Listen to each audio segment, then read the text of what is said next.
Mananalo pa ba si VP Sara sa pagka-presidente sa 2028? Well, yan ang ating pag-uusapan sa videong ito. Pero bago ang lahat mga kapolitika ay huwag kalimutang mag-like at mag-subscribe dito sa aking YouTube channel kung kayo ay supporter ng mga Duterte. So ating pag-uusapan sa ngayon kasi may inilabas na survey itong Pulse Asia. Itong Pulse Asia isa sa mga reliable source na kung saan is gumagawa sila ng mga pag-aaral at survey at tinatanong nila yung mamamayang Pilipino hinggil sa issue ng politika at issue ng lipunan. So dito sa kanilang survey is ito ay presidential bet, presidential survey sa 2028. Napakalayo pa ng eleksyon mga kapolitika sa 2028 pa, pero sumasabay sa init ng panahon itong usaping political dito sa ating bansa. So alam naman natin na nung mga nakarang buwan, nakarang taon, nakarang araw is pinupukol ng samot-saring issue itong ating VP Presidente na si VP Sara Duterte. Okay, so yung nakita nyo dito sa larawan is ito yung survey ng Pulse Asia.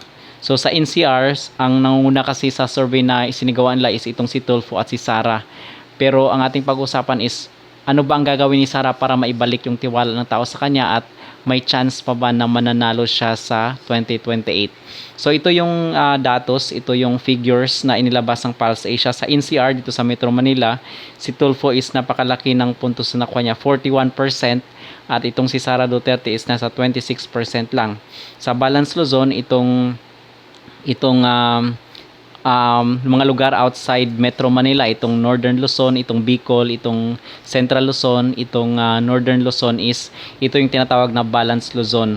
So 37% si Tulfo at 23% lang si Sara Duterte. Sa Visayas naman is 46% si Tulfo at 20% si Sara Duterte. So bakit lugar ito ng mga Bisaya? Bakit tambak si Sara Duterte? Kasi yung Visayas is lugar ito ni Romualdez at lingid sa ating kalaman itong si hindi naman may tatago na magkalaban na ngayon itong si Romualdez at si Sara Duterte. But for sure mananalo si Sara Duterte sa lugar ng Cebu, dito sa Central Visayas, sa Cebu, sa Bohol mananalo siya, but I doubt kung mananalo siya dito sa lugar ng mga Waray, dito sa Leyte at Samar, at dito sa lugar ng mga Ilonggo na alam naman natin na hindi sila pro Duterte supporters.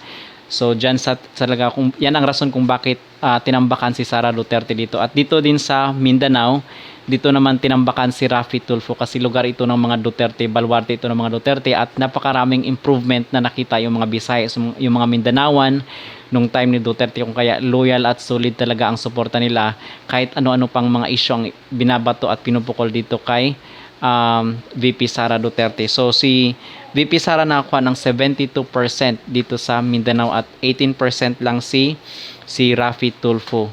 So ating pag-uusapan, balik tayo sa ating pag-uusapan, may chance pa ba na mananalo itong si VP Sara sa 2028 na election? Ang sagot po dyan mga kapolitika is yes. Meron pa siyang chance talaga na manalo. At nung nakarang election, 'di ba, nakakuha siya ng 32 million na votes. So solid 'yon. But alam naman natin na nadagdagan 'yun dahil sa boto din ni Bongbong Marcos dito sa Northern Luzon. Pero ilang percentage lang po 'yon. At kung maibabalik ni Sara yung kanyang popularity is ang unang-una niyang gawin is wag na lang pansinin yung mga paninira, yung mga issue na pinupukol sa kanya at sa kanyang pamilya, kasi sila talaga ngayon ang naging sentro ng issue at mga black propaganda. Bakit sila? Kasi once na makabalik itong si Duterte, once na makabalik ang Duterte sa Malacanang, for sure yan, 100% sure na iisa-isahin ng mga Duterte yung mga detractors nila ngayon. Halimbawa, itong mga makakaliwa, itong act teachers na sino ba yun? Yung babae sa Kongreso. Okay, si Franz Castro, ay isa-isahin lang sila, Risa Ontiveros, itong sila Romualdez, at baka masali pa nga si Bongbong Marcos at itong si Araneta Marcos.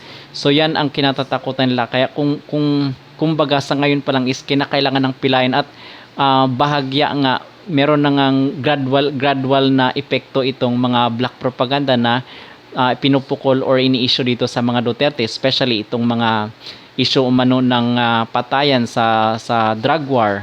Okay, itong confidential fund, itong 51 billion ni Pulong. So ano yan, pinapile nila yung mga issue kasi takot yan sila na once makabalik ang Duterte dito sa Malacanang, makaupo uli ang isang Duterte, is iisa-isain babalikan yan sila, maghihiganti ang mga Duterte. So kumbaga, why not na bigyan pa ng pagkakataon or ng chance or ng opportunity na makabalik itong mga Duterte dyan, na kung saan is once makabalik is alam nila na babalikan sila at maghihiganti itong mga Duterte against them. Okay, so yun po talaga ang bottom line dyan. So itong popularity ni Sara Duterte na 32 million is siguro may mababawas diyan, pero ilang million lang, pero napakalaki pa rin ng percentage kasi dito sa sa 34% na nakuha niya sa buong Pilipinas na yan, mga kapolitika, 34%, at itong si Raffy Tulfo is 35%. So wag niya lang kakalabanin ng direct, wag siya magsalita ng against kay Bongbong Marcos kasi mababawasan yan for sure itong 34% ni VP Sara. Ang strategy niya lang dyan is dapat wag niya lang pansinin yung mga issue at wag niyang tirahin si Bongbong Marcos kasi amin natin hindi, meron pa rin yung mga supporters si Bongbong Marcos na supporter din ni VP Sara Duterte, especially dito sa mga side ng Ilocano. Okay, pero strategy kasi yun. Antayin niya lang na maging presidente siya, and then doon niya na direktang kakalabanin itong si Marcos. But ngayon hindi niya pa magawa yun kasi magkakaroon siya ng napakaraming basher. Nangyari na po yan, mga kapolitika, nung time ni Leni Robredo nung mga naunang survey, di ba, nung 2022, before 2022 election, is meron na pong mga survey na inilabas at nasa bottom itong si Leni Robredo. At natatandaan ko rin noon na napakaraming issue ang binabato dito kay Leni Robredo, kung kaya naapektuhan yung mga botante na bumoto sa kanya noong 2016. So nabawasan yun, but na-regain yun ni Leni Robredo nung time na ng kampanya kasi nag-ikot nga siya sa iba't ibang lugar sa Pilipinas, di ba? Nagkaroon siya ng mga rally na malalaki. So na-regain niya, naibalik niya yung mga bumoto sa kanya nung 2016, bumalik na bumoto sa kanya nung 2022. So kung kaya nagkaroon siya ng 16 million na votes. So ganito din dapat ang gawin ni Sara Duterte. Kasi ngayon lang, tentative pa lang itong naging survey ng Pulse Asia, pero ang totoong laban niyan is sa 2027 at 2028 talaga. Okay, so kailangan lang ni VP Sara na wag pansin yung mga issue at wag siyang maging nega dito sa kay Bongbong Marcos kasi maapektuhan din siya.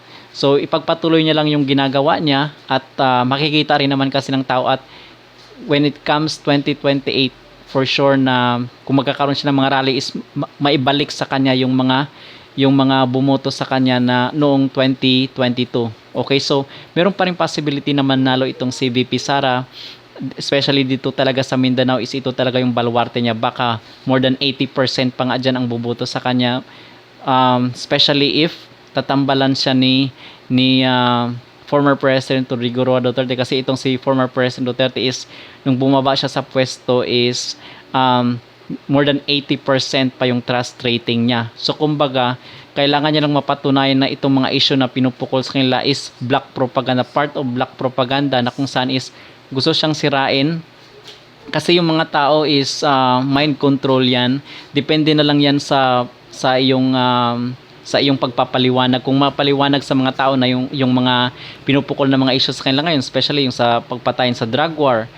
Okay, so at yung confidential funds, kung may paliwanag yung sa mga tao na mga bumoto sa kanya noon na nag-against na sa kanya ngayon, is maliliwanagan yung tao na hindi naman pala totoo yung mga sinasabi against dito sa mga Duterte, at maibalik muli yung mga tiwala ng tao. Okay, so yun po yun, mga kapolitika. At isa pa, itong si Duterte is kahit iba't ibang mga issue na ang pinupukol sa kanya, is nakadagdag din yun ng popularidad, at kung walang mapatunayan na issue against him, so ang mangyayari dyan is mag-bounce back doon sa kalaban yung mga issue na pinupukol sa kanya na it's a part of the game and it's part of black propaganda na hindi naman pala totoo kasi wala namang kaso, di ba? So in short, it's part of their strategy na sirain itong Duterte para hindi na makabalik sa kapangyarihan. So yun lang po yun mga kapolitika. Okay? So yun lamang ating talakayan sa isyong ito. At again, maraming salamat sa pagtunghay, panonood dito sa aking YouTube channel. Kung kayo ay Pro Duterte supporter at mahilig kayo sa issue ng politika, please don't forget to like and subscribe dito sa aking YouTube channel for more videos.